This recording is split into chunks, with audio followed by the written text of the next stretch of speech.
근데 오늘 또 다운타운까지 가는데 그냥 기분이 좋았습니다. 그냥 좋았어요.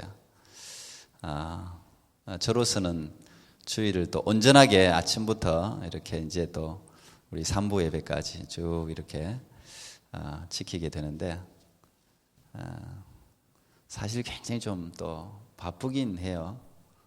바쁘긴 하지만 오늘 낙스 채플에서 오늘 또 여러 우리 성도님들도 좀 참석하셔서 같이 예배를 드리는데 참 좋았습니다. 그 신학생들이 공부하는 그곳에 주일 예배가 20년 동안 드려지지 않다가 우리가 첫 예배를 오늘 드린 거예요. 근데 그 예배 드리는 자체가 좋았어요. 내가 오늘 한 명도 안 나와도 좋다 생각했어요. 그냥 우리 늘 보던 얼굴만 앉아 있어도 좋다.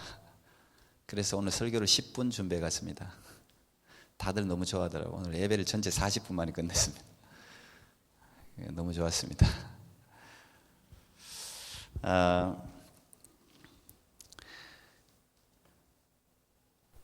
예배를 드린다는 자체가 참 귀한 일 같습니다. 귀한 일.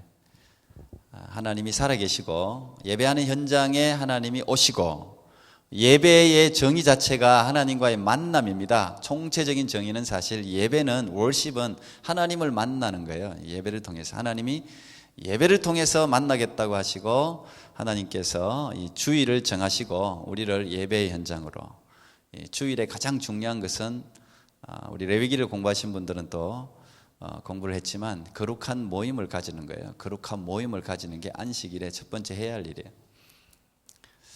오늘 이 현장에도 우리 하나님께서 우리와 함께 계시는 줄 믿습니다.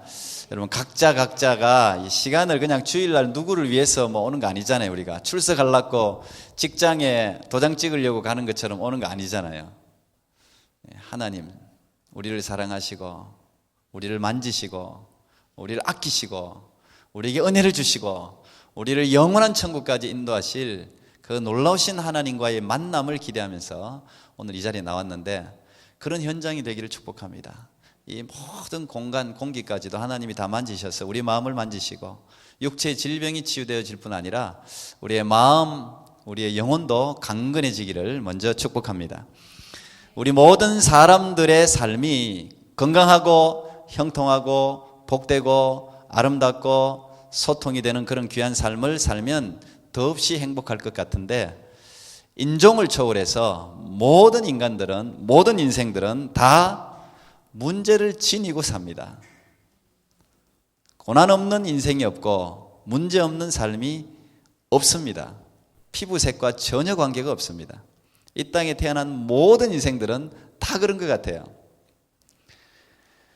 이 문제들이 도대체 내 삶 가운데 어디서 숨어 있다가 튀어나왔는지도 모를 정도로 참 신기하기까지 해요. 얼마나 다양한 문제들이 있는지 몰라요. 이게 가장 큰 문제 같은데 아니야. 이거 해결하고 나면 또 이상한, 마치 세포들, 질병들이 변종하듯이 이 문제들이 막 변종해서 나타나는 거예요. 현대 과학이 발달하고 문명이 발달하고 삶이 편리해지고 지구 밖을 왔다 갔다 하는 엄청난 세상에 살면서도 또 그와 같은 그런 문제들이 생기는 것을 우리가 발견하게 됩니다. 평안하다 싶으면 말썽 피우지 않던 자식이 말썽을 피우지 않나? 멀쩡하던 남편이 바람을 피우지 않나? 조용하던 부인이 어디론가 사라지질 않나? 희한한 일들이 많이 일어나요. 어느 자매가 부흥에 참석해서 은혜를 받았습니다. 그리고 그 후에 길을 다니는데 몸이 계속 무거워요. 걸을 때마다 몸이 무거워요. 그래서 자기 몸을 가만히 살펴보니까 커다란 끈이 자기를 묶고 있어요. 그런데 이게 도대체 뭐가 이렇게 연결되어서 이렇게 무겁나 봤더니 커다란 쓰레기 더미가 그 끈에 묶여져 있는 거예요. 그러니까 그 쓰레기 더미를 끌고 다니니까 이게 얼마나 걸음걸이가 무겁겠어요. 인생 자체가 무거운 거예요. 근데 이 끈을 끊어보려고 아무리 노력해도 끈이 끊어지지가 않는 거죠. 부엌에 가도 부엌으로 따라가고 안방으로 들어가도 안방으로 따라오고 가는 곳마다 쓰레기 더미를 달고 다니니까 인생이 힘이 들어요. 마음이 기쁨이 없고 늘 뭔가에 눌려 살아요. 늘 침울해요. 사는 게 별로 재미가 없어요. 이 자매가 부흥회에 계속 참여하면서 이 쓰레기 더미가 자신이 지은 죄의 보따리라는 사실을 깨닫게 되었어요. 그런데 이 죄의 짐을 아무리 자기 힘으로 끊어보려고 해도 끊어지지가 않는 거예요. 아무리 끊으려고 해도 고달프기만 한 거죠. 그런데 그 부흥에 선포되는 말씀을 통해서 예수님이 자기 자신의 이 죄의 짐을 끊어줄 수 있다. 그리고 그 죄를 없애기 위해서 십자가에 못 박혀 피 흘리시고 돌아가셨다는 사실을 알게 되었습니다. 그래서 그 예수님께 이 무거운 쓰레기 더미, 이 짐 좀 끊어주세요. 지금까지 내가 잘못했습니다. 내가 정말 죄짓고 살았습니다. 예수님 몰랐습니다. 용서해 주십시오. 대성통곡을 하면서 땅을 치면서 울었습니다. 자기 자신의 죄를 막 회개하는 순간 어디선가 갑자기 바람이 불어오더래요. 센 바람이 막 불어오더니 자기를 묶고 있는 쓰레기 더미와 자기 몸을 묶고 있던 끈을 탁 치는데 이 끈이 떨어지면서 쓰레기 더미가 바람에 날려서 확 어디론가 날아가 버리는 거예요. 그 순간 이 자매가 한번 생각해 보세요, 여러분. 무거운 걸 달고 다니다가 이게 싹 사라지니까 얼마나 몸이 가벼워지는지, 몸만 가벼워지는 게 아니라 마음이 가벼워지면서 마음에 막 기쁨이, 자기가 지금까지 느끼지 못했던 즐거움과 감격과 기쁨이 막 마음속에서 소용돌이치는 거예요. 저절로 우리가 기쁘면 입에서 흥얼흥얼 노래를 하듯이 노래가 나오고 찬송이 나오고, 그리고 그렇게 매일매일 같이 살던 그 지긋지긋한 삶이, 그렇게 지루한 삶이 재미있게 느껴지는 거예요. 아, 살만하네. 정말 살맛나지 않는다. 죽을 맛이다. 이렇게 늘 입에 달고 다녔는데 살 맛이 회복하게 된 것입니다. 제가 지어낸 얘기가 아니고 어느 책에 나와 있는 간증을 여러분에게 들려드린 거예요. 근데 생각해 보면 이 세상을 살아가는 모든 사람의 삶이 마치 이 자매와 같이 자기는 모르지만 몸에 칭칭 끈이 감겨 있고 이런 쓰레기 더미를 끌고 다니는 거예요. 그러니까 인생이 힘든 거예요. 자기도 이유를 몰라. 왜 힘든지를 몰라요. 근데 하여튼 인생이 무거워. 발걸음이 무거워요. 천근만근이에요. 마음이 기쁨이 없어요. 일시적으로 잠시 좋았다가 또다시 찾아와요. 또다시 허무함이 찾아오고 고독이 찾아오고 외로움이 찾아오고 내가 왜 살아가는지도 모르겠고 내가 뭐 하는지도 모르겠고, 특별히 이민의 삶을 살아가다 보면 이제 그런 마음들을 더 자주 느끼게 되죠. 특히 남성들은 다 하죠. 모든 인생들의 인생살이가 괴롭고 힘든 것은 궁극적으로 이 죄의 굴레가 우리를 싸고 있기 때문에 그래요. 우리를 질질 끌고 다니기 때문에 그래요. 이 죄의 굴레를 벗어나지 못하기 때문에 우리 마음은 언제나 초조해요. 항상 초조해요. 불안해요. 걱정과 염려가 떠나질 않아요. 희한하게도. 야고보 사도가 이런 이야기 했습니다. 욕심이 잉태하면 죄를 낳는다 그랬습니다. 이 죄가 자라면 장성하면 사망을 낳는다 그랬습니다. 결국 이 고통스러운 인생을 무거운 짐을 끌고 다니다가 결국은 죽음을 이기지 못하고 우리는 죽음의 순간을 모두가 맞이하게 되는 것이죠. 오늘 바울은 32절에서 이렇게 표현하고 있습니다. 저희가 이 같은 일을 행하는 자는 사형에 해당하다고 하나님의 정하심을 알고도 자기들만 행할 뿐 아니라 또한 그 일을 행하는 자를 옳다 하느니라 그랬어요. 수많은 죄의 종류가 굉장히 많아요. 여기 지금 32절 앞에 21가지의 죄를 나열해 놓고 있지만 이 21가지뿐만 아니라 사실은 죄가요 얼마나 변종을 잘하는지 기가 막힙니다. 기가 막혀요. 저는 죄도 묵상할 때가 있는데 기가 막혀요. 하여튼 감기 바이러스가 변종하잖아요. 옛날 같으면 약 하나 탁 먹으면 끝났는데 요즘은 강력한 약이 자꾸자꾸 나와야 돼. 이 약은 과학자들, 순애들이 모여가지고 막 엄청난 돈을 투자해가지고 개발해서 만들어내는데 이 질병들은 모여서 투자도 안 하는데 어떻게 그렇게 변종을 하는지 독하게 그냥 알아서 변종해요. 알아서. 희한하죠. 죄가 똑같아요. 죄를 누가 키웁니까? 재배를 합니까? 그런데 죄가 나라마다 거기에 딱 맞는 죄들이 있어요. 시대마다 거기에 딱 맞는 죄들이 있어요. BC를 살았던 사람은 BC에 살았던 사람들대로 죄가 덕실덕실했어요. 지금 우리 2014년을 살아가는 오늘 우리에게 맞는 죄가 덕실덕실해요. 이 죄들이 얼마나 많은지. 근데 이 죄의 싹은 사망이에요. 죄의 값은 사망이에요. 모든 인생들은 그 사실을 알아요. 그 사실을 알아요. 죄를 지으면 괴롭다는 것을 우리는 알아요. 서로 싸우면 안 된다는 거 우리 아이들이 알아요. 전쟁을 하면 서로 다 죽는다는 거 알아요. 담배가 몸에 안 좋다는 것 알아요. 외도가 나쁘다는 것 알죠. 조강지쳐 버리면 안 된다는 거 알죠. 부모에게 불효하면 안 된다는 것 압니다. 욕을 하면 안 된다는 것을 알아요. 청소년들이 포르노를 보면 중독이 빠진다는 것 알아요. 폭력적인 게임이 자신의 인생을 망칠 수 있다는 것 알아요. 마약하면 중독이 된다는 사실 알아요. 모르지 않습니다. 중독이 되면 헤어나오기 어렵다는 사실 알아요. 모르지 않아요. 모르고 마약하는 사람 없어요. 도박하면 망한다는 거 알아요.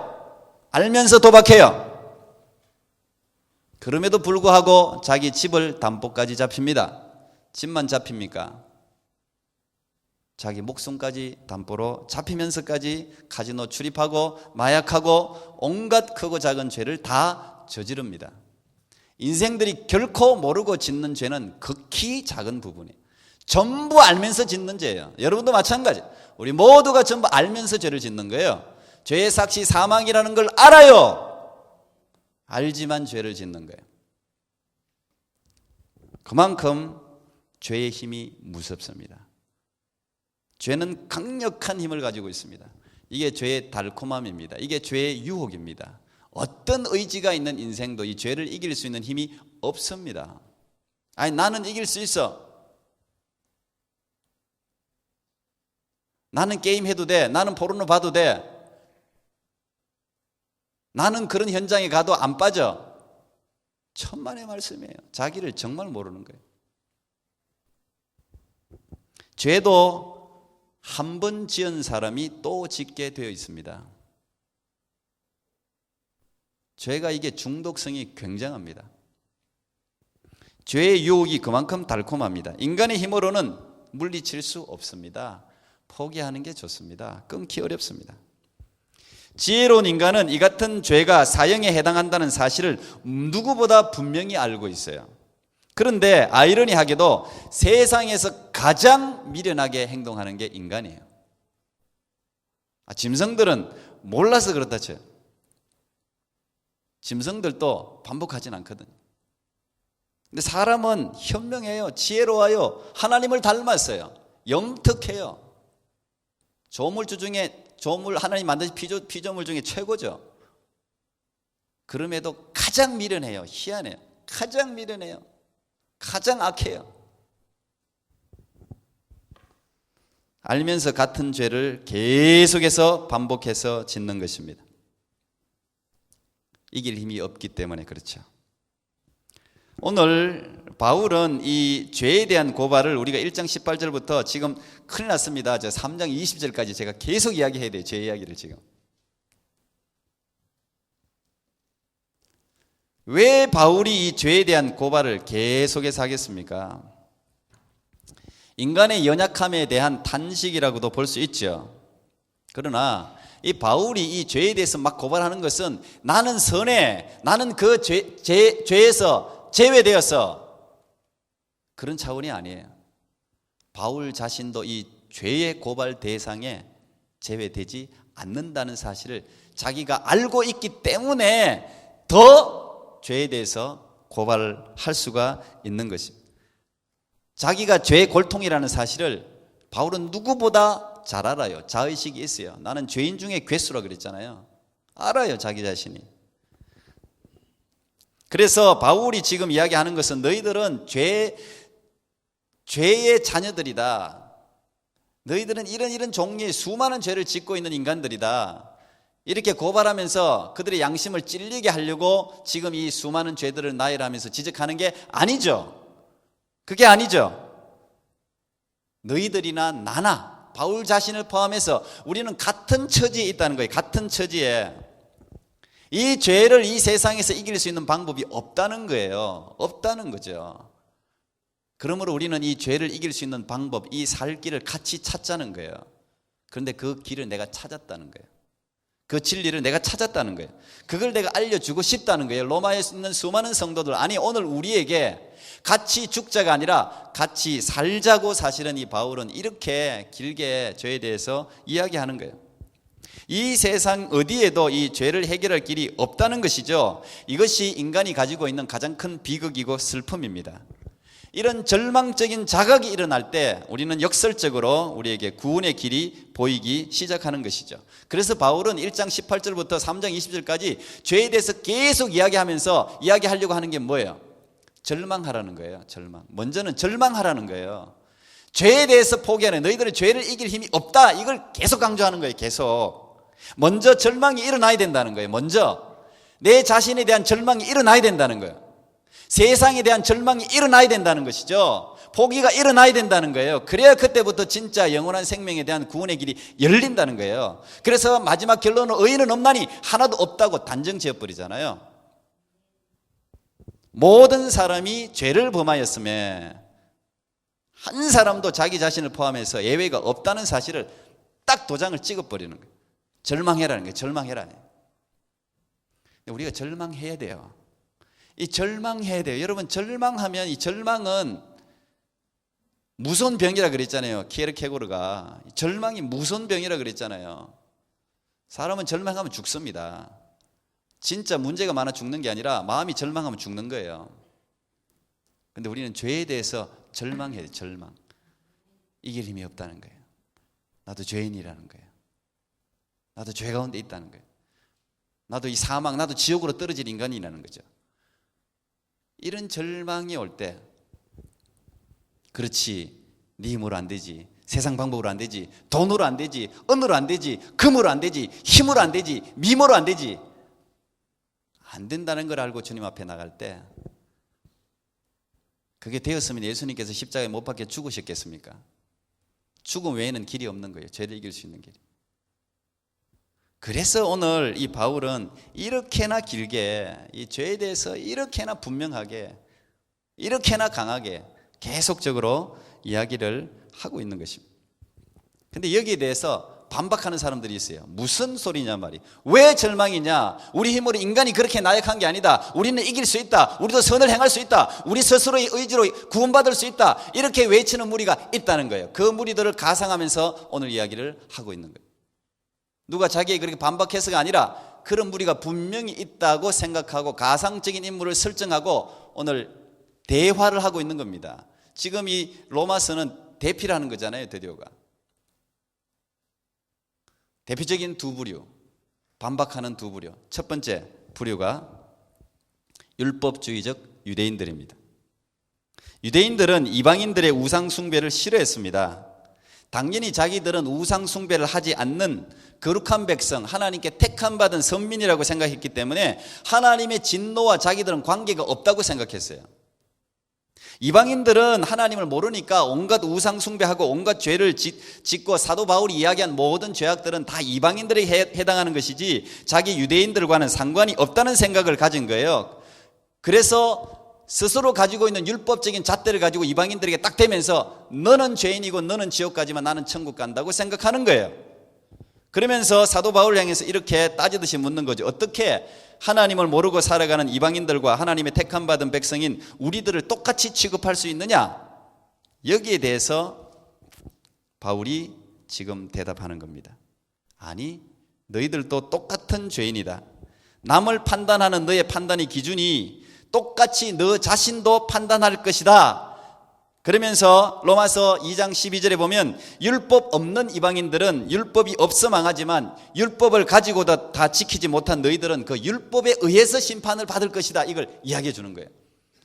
이방인들 당연히 심판받는다. 율법 없이 망하지만 너희들은 율법을 가졌지만 다 실천하지 못하니까 그 율법에 의해서 똑같이 심판당할 것이다. 이렇게 사도 바울이 가정하고 이야기를 하는 것이죠. 두 번째 부류는 이방인인데 굉장히 착한 사람, 도덕적인 선을 행하는 도덕군자들의 반박에 지금 이야기하는 겁니다.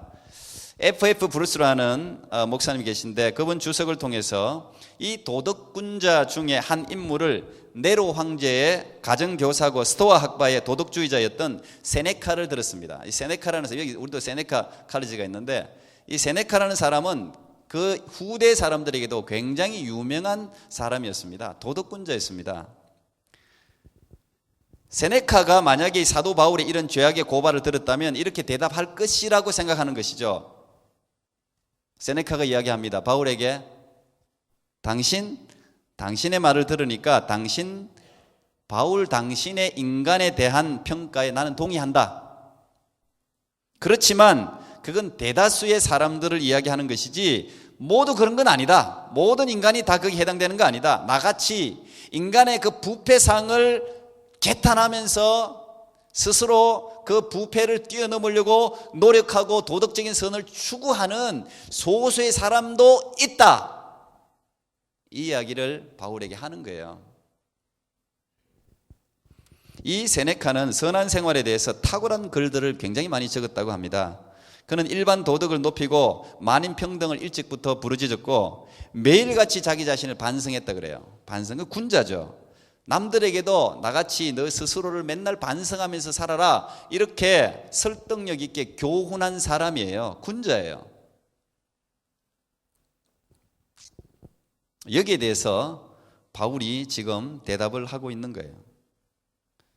바울이 이렇게 얘기합니다. 세네카라는 한 인물을 가상으로 설정했다면, 세네카, 당신은 스스로를 속이고 있다.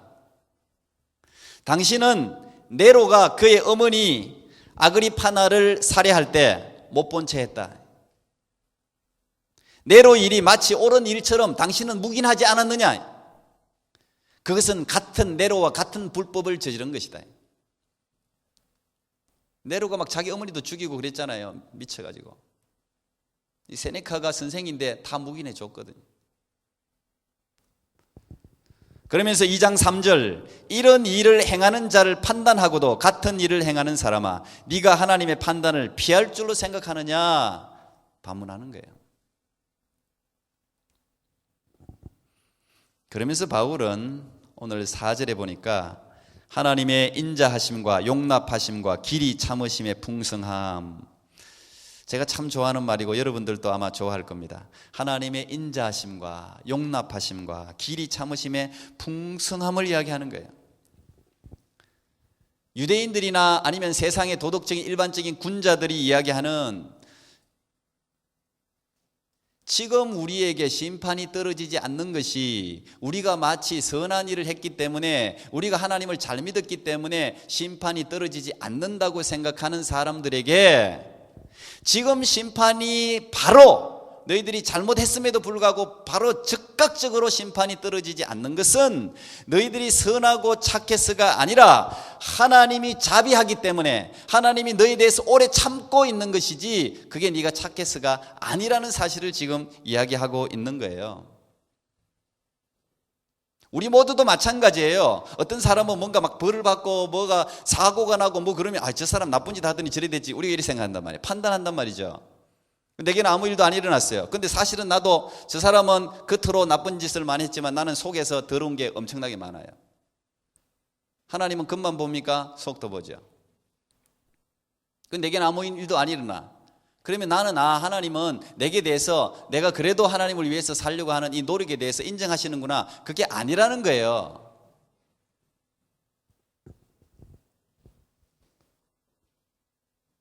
베드로 사도가 이야기했죠. 사랑하는 자들아, 주께는 하루가 천년 같고 천년이 하루 같다는 이 한 가지를 잊지 말라. 주의 약속은 어떤 이들의 더디다고 생각하는 것 같이 더딘 것이 아니라 오직 주께서는 너희를 대하여 오래 참으사 아무도 멸망하지 아니하고 다 회개하게 이르기를 원하시느니라. 하나님과 반역하고 하나님을 완전히 떠난 사람이 아무 일도 일어나지 않는다고 해서 하나님이 어디 있냐, 하나님 보여봐라. 보이죠. 결과적으로는 보이죠. 하나님을 만나게 되죠. 반드시 대면하게 되죠. 근데 하나님은 그 순간을 외면하라고, 그 순간 대면하는 순간 끝나는 거예요. 영혼이 결정돼 버리는 거예요. 그래서 하나님 우리에게 계속 기회를 주는 거예요. 수많은 것들을 통해서 기회를 주는 것이죠. 회개할 기회, 오래 참으시는 거예요. 아, 이 친구가 바뀔 거다, 아주 착해질 거다, 선해질 거다, 그걸 기대하는 게 아니에요. 알면서 기다리는 거예요. 우리가 알면서 죄를 짓듯이 에레미야 13장 23절에 보면 이런 말이 있어요. 구서인이 그 피부를, 흑인이라는 이야기죠. 흑인이 그 피부를, 표범이 그 반점을 변할 수 있느냐 묻습니다. 됩니까? 마틴 루터 킹이 그렇게 말이죠, 피부를 한번 하얗게 해보려고 돌로 그냥 팍팍 문질렀잖아요. 그러니까 피부가 변합니까? 피가 나지요. 피가 나지요. I have a dream. 그래서 꿈을 꾸잖아요. 그래서 종교 피부 색깔을 뛰어넘어서 손에 손을 맞잡고 같이 뒹구는 세상을 만들어 보겠다고. 어릴 때 상처를 많이 받아가지고 안 변해요. 피부색이 어떻게 변합니까? 표범의 반점 변할 수 있습니까? 안 변합니다. 뺄 수 없어요. 요즘은 조그마한 점 레이저로 뺀다 그러던데 모르겠어요. 피부도 레이저로 뺄 수 있는지는 모르겠는데 안 되는 거예요. 이건 안 되는 거. 할 수 있을진데 악에 익숙한 너희도 선을 행할 수 있으리라. 만약 흑인이 피부가 변하고 표범의 반점이 변할 수 있다면 그 순간이 되면 너희들도 선을 행할 수 있을 것이다. 한마디로 무슨 이야기입니까? 기대 안 한다는 거예요. 너희들은 선을 행할 능력이 없다는 것이죠. 우리를 아시는 거예요. 우리를 알면서 하나님이 인간이 되어서 십자가에 못 박혀 죽어주신 거예요. 우리가 이미 죄인인 걸 알면서.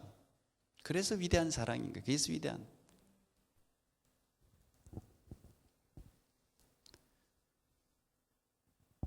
하나님은 오래오래 기다리십니다. 하나님은 인생이 아니시기 때문에 하나님의 인내는요 한계가 없어요. 70번씩 7번 용서해라. 그건 490번 용서하라는 이야기 아니죠. 끝없이 용서. 끝없이 하나님은 기다리는 거예요. 기다리는 거예요. 하나님이 야 못 참아 너 이제 그냥 지옥 가 이런 심판 없어요. 우리 스스로가 가는 거예요. 다. 하나님은 끝까지 죽는 순간까지 돌아오기를 기다리세요. 그래서 죽는 순간에 예수 그리스도를 영접하고 자신의 잘못을 회개하고 돌이킨 모든 사람들이 구원받잖아요. 그 순간까지 하나님이 기다린다니까요. 끝까지 기다린다니까요. 그래서 오늘 읽지는 않았지만 5절에는 다만 네 고집과 회개치 아니한 마음을 따라 진노를 받는다 이렇게 기록돼요. 하나님이 무자비해서가 아니라 하나님은 끝까지 기다리는데 우리의 고집과 회개치 아니한 마음이 진노를 스스로가 진노의 길을 걸어가는 거예요. 모세가 하나님 좀 보여달라 그랬습니다. 그러니까 우리가 하나님 좀 보여달라 하는 게 나쁜 기도, 잘못된 기도 아니에요. 사람은 다 그렇죠. 하나님 좀 보면 제가 믿겠습니다. 하나님 보여주세요. 하나님 모세에게 보여줬어요. 근데 야 죄 있는 인생이 나 보면 다 죽는다. 너도 못 본다. 그렇지만 내가 너를 지나가겠다. 그리고 가려줬어요. 가려주면서 싹 지나갔지 않습니까? 그게 출애굽기 34장에 나오잖아요. 싹 모세 옆을 지나가면서 하나님이 자신의 성품을 쫙 선포했습니다. 여호와로라 여호와로라 싹 지나가시면서 하나님 스스로가 하나님을 알려준 건 자기 계시는요 굉장히 중요한 의미가 있어요. 자기 스스로 하나님 스스로가 하나님 스스로의 성품과 속성을 알려준 게 정확한 거죠. 하나님께서 말씀하셔서 그의 앞으로 지나시며 선포하시되 여호와라 여호와라 자비롭고 은혜롭고 노하기를 더디하고 인자와 진실이 많은 하나님이라. 인자를 1000대까지 베풀며 자비를 1000대까지 베풀며 악과 과실과 죄를 용서하리라. 그러나 벌을 면제하지는 아니하고 아버지 악행을 자손 3, 4대까지 보응하리라. 이게 하나님이 스스로 자신을 나타내신 거예요. 무슨 말입니까? 악은 3, 4대까지 보응하지만 인자는 1000대까지 베푼다는 거, 영원히 베푼다는 이야기죠. 1000대가 얼마나 긴 세월입니까? 이게 하나님의 자비라는 거예요. 자비. 하나님은 우리가 다 죄에서 선한 사람이 되지 않는 걸 알면서도 지금도 기다리시는 거예요. 지금도 기다리시는 거예요. 말레이시아 항공기가 지금 갑자기 사라졌습니다. 지금 계속 전 세계가 지금 주목하고 있습니다. 도대체 저도 이런 일이 처음입니다. 어떻게 근 300명 가까운 사람이 탔는데 이 큰 비행기가 갑자기 어디 사라질 수가 있어요. 그래서 많은 지금 이야기들이 지금 난무합니다. 가설들이 납치됐다, 폭파됐다,